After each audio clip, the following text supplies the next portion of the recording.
Ladies, let's be real. We have this ideology that we should be taken care of, treated like a queen, and placed on a pedestal, yet most of us weren't given a blueprint as to what that woman should look like or embody. You take that and combine it with our internal wounds that we have yet to touch, and some of us may not even know where to start. So then we're left living this fairy tale, but in reality, it displays as a sense of entitlement. We come from homes with no fathers, daddy issues. It could be a two-parent household that was dysfunctional. And for others, you may have had no parental guidance at all. But be that as it may, we can all reflect back on our past and pinpoint different scenarios in which we use to blame our identities on today. So what am I trying to say? What I'm trying to say is that we all have trauma. Yet there's no excuse to claim that's just how I am. But still in mind, I'm supposed to be treated like a queen. You supposed to be provided for and taken care of in every way that you can name. Oh, I'm a woman. It's okay for me to get a little deranged because it's men the problem. I don't need to change. Right. We've crossed the line. And I can understand because it's blurry.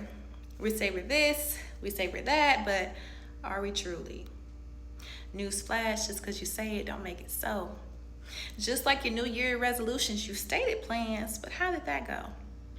Now, myself included, after realizing that I was polluted, it was also made known to me that I had thorns that needed to be uprooted.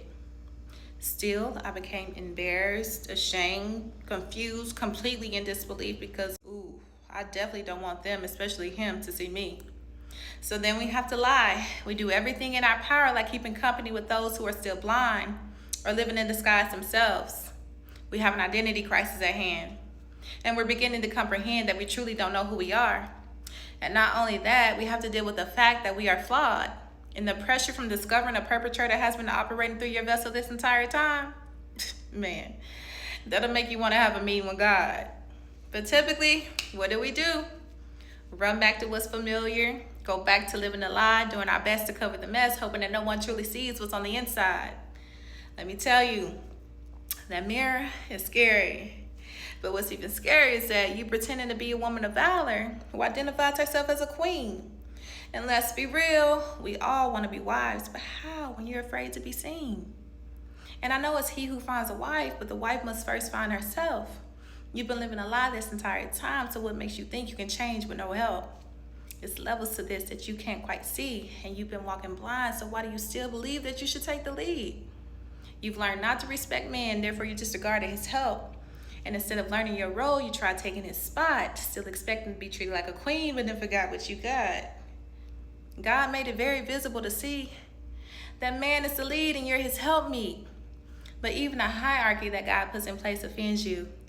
And he even left the flock to get you to see that although you've been making these false claims, he's still been planting many seeds. And when you learn to trust and believe in God, he'll gladly take the lead. When you allow him to prune you, he'll grow you into that wife that he created you to be. He'll teach you everything you need to know about your true identity.